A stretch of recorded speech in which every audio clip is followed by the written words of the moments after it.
182 ou 189, je ne sais plus. Bref, l'exercice 30. Une fonction f est dérivable sur l'intervalle 1, 7 et son tableau de variation est donné ci-dessous. Donc on a le tableau de variation, c'est la variation de la fonction f. Donc sur l'intervalle 1, 3, elle est croissante. Sur l'intervalle 3, 7, elle est décroissante. Et la question c'est quel est le signe de la dérivée de f sur l'intervalle 1, 3 et sur l'intervalle 1, 3, 7. Je vous rappelle que la dérivée de f c'est f'.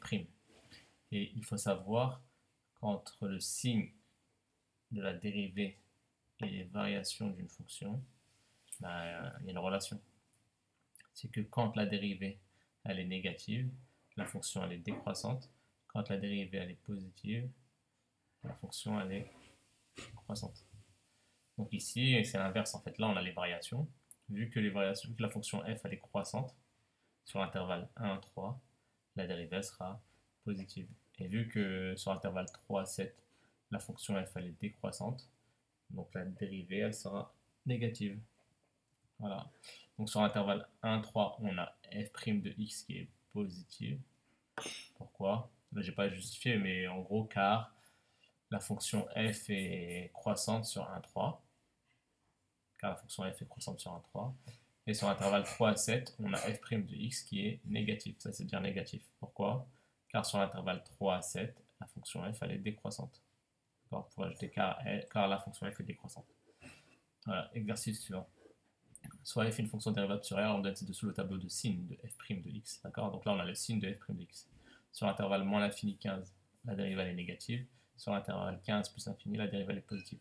Et ça veut dire 0. C'est-à-dire que f' de 15, quand je remplace x par 15, ça fait 0. Donc, quel est le sens de variation de f sur l'intervalle moins l'infini 15 et sur l'intervalle 15 plus l'infini? Donc là, c'est exactement l'inverse. Donc, quand la dérivée elle est négative, c'est que la fonction f elle est décroissante. Quand la dérivée elle est positive, c'est que la fonction f elle est croissante. Donc sur l'intervalle moins l'infini 15, la fonction f est décroissante car f' de x est négatif. Sur l'intervalle 15 plus l'infini, la fonction f est croissante car sur 15 plus l'infini, la dérivée elle est positive. Exercice 32. Soit f est une fonction définie sur l'intervalle 0,7, on donne ci-dessous le tableau du signe de la fonction f.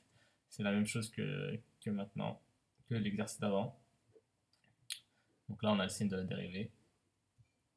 Donc sur l'intervalle 0,2, la fonction f est croissante. Sur l'intervalle 0,2, la fonction f est croissante. Si on fait un tableau, en fait, on fait une flèche qui monte. Pourquoi? Parce que la dérivée, elle est positive. Sur l'intervalle 2, 5, la dérivée, elle est négative. Donc la fonction f, elle est décroissante. Et sur l'intervalle 5, 9, la dérivée, elle est positive. Donc la fonction f, elle est croissante. Et l'exercice suivant. Soit f est une fonction dérivable sur r, telle que pour tout réel x, f' de x est x carré plus 3. Donc là, on a l'expression de la dérivée. Justifie que pour tout réel x, f' de x est positif. Il faut justifier que, quelle que soit la valeur de x, x carré plus 3 sera toujours positif. C'est-à-dire que vous pouvez choisir n'importe quel nombre que vous connaissez dans R. Tous les nombres que vous connaissez en fait. Racine carrée de 2, 2,3, moins 15, 1 milliard, ce que vous voulez, 2 tiers. Vous remplacez le x par une valeur. Ce sera toujours positif. Donc on ne va pas s'amuser à tester toutes les valeurs. Hein. Donc ce que vous devez savoir, c'est que là, x carré, ce que vous devez savoir, quelle que soit la valeur de x carré c'est toujours positif ou nul. C'est toujours plus grand que 0 ou égal à 0. Dans quel cas c'est égal à 0 quand x vaut 0.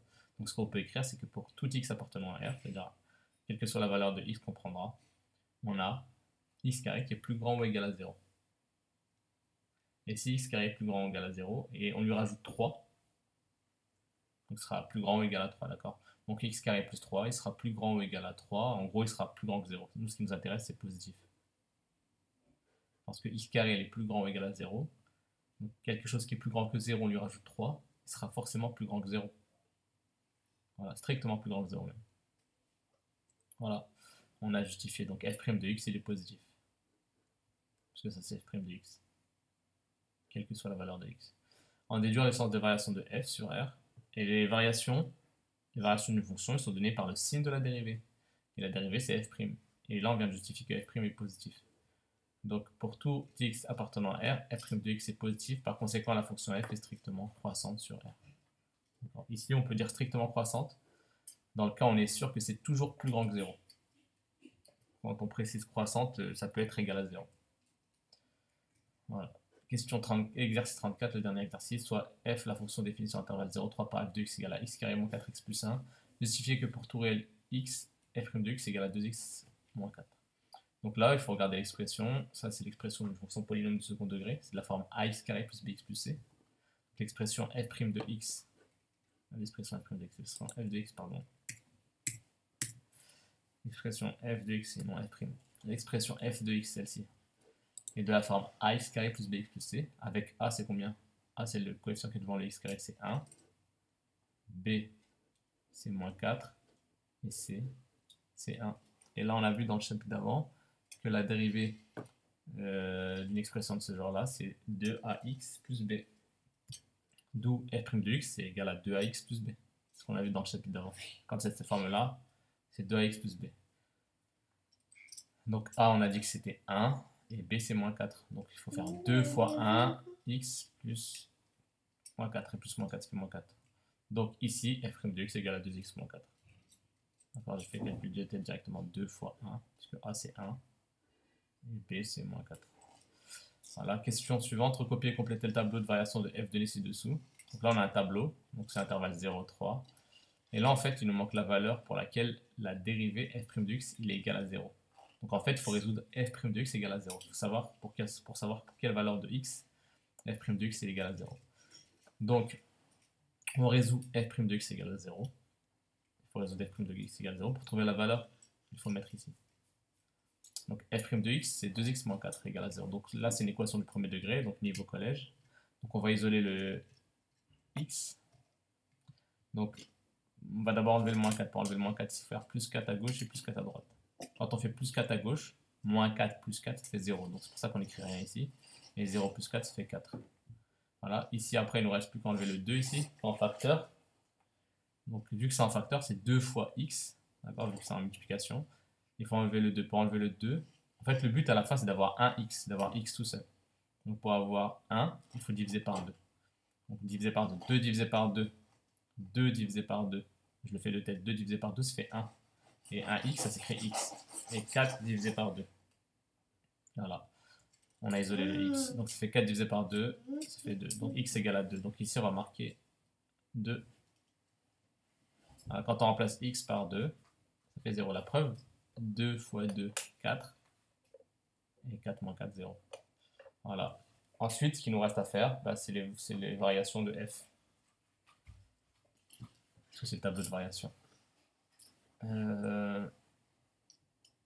Vu que la dérivée elle est négative, la fonction f elle sera décroissante. Et vu que la dérivée elle est positive, la fonction f elle sera croissante sur l'intervalle de 3. C'est pour ça qu'on fait une flèche qui descend, une flèche qui monte. Ensuite, c'est pas fini, il faut calculer les images. Il faut calculer f de 0, l'image de 0, par la fonction f, l'image de 2 par la fonction f et l'image de 3 par la fonction f. Donc là, ici, cette ligne-là, c'est pour la fonction f. Il ne faut pas prendre cette expression-là, il faut prendre celle-ci. Donc on va calculer les images. On va calculer d'abord f de 0 ici. Donc on prend cette expression-là, on place les x par 0. Donc ça fait 0 carré moins 4 fois 0 plus 1. 0 carré 0 moins 4 fois 0, 0 plus 1, ça fait 1. Ensuite, je fais la même chose pour 2. f de 2. f de 2, ça fait 2 carré moins 4 fois 2 plus 1. 2 carré, 4, moins 4 fois 2, moins 8 plus 1. 4 moins 8, ça fait moins 4. Et moins 4 plus 1, ça fait moins 3. Et après, il faut faire la même chose pour 3. L'image de 3, f de 3, c'est 3 carré, moins 4 fois 3 plus 1. Donc ça fait 3 carré 9, moins 4 fois 3, moins 12 plus 1. 9 moins 3, 9 moins 12, ça fait moins 3. Moins 3 plus 1, ça fait moins 2. Voilà, après, on les place dans le tableau. 1, moins 3, moins 2. Et là, quel est le minimum de f sur 0,3? En quelle valeur de x est-il atteint? Là, on voit bien que le minimum, c'est la valeur qui est ici. C'est moins 3. Et pour quelle valeur de x il atteint? Pour 2. Donc il faut juste faire une phrase. Le minimum de f sur 0,3 et moins 3, il atteint x égale 2. Voilà, fin des exercices. Demain ou après-demain, je vous posterai le prochain chapitre. On va aller un peu plus, ça sera un peu plus dense, il y aura beaucoup plus de choses et d'exercices à faire. Donc là, on va commencer à accélérer un peu.